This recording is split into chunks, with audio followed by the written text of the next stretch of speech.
Comparison Guide: Vertical versus Gantry machining centers. As is well known in machining centers, vertical machining centers and gantry machining centers are the preferred choices for many manufacturing factories.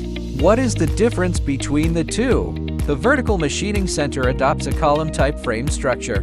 In contrast, the gantry machining center adopts a gantry frame structure, which is composed of two vertical columns connected by a horizontal beam, forming a bridge-like structure. The vertical machining center is proficient in processing small and medium-sized complex parts.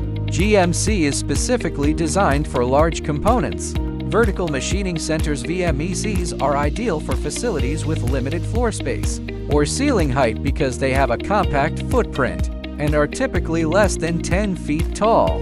VMECs are particularly well suited for machining aluminum and other light alloys where high spindle speeds and precise contouring are required. Gantry machining centers GMCs are ideal for oversized or heavy parts, especially those over 3 meters long or weighing more than 5 tons, due to their sturdy structure and large work area. In summary, the vertical machining center has a compact structure, high precision, and diverse functions. It is the preferred choice for processing small and medium-sized parts, rapid model change, and operations in limited spaces.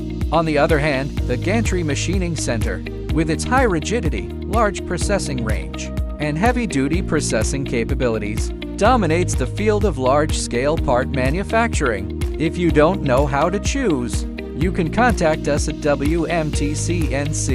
We will provide you with a solution based on your needs.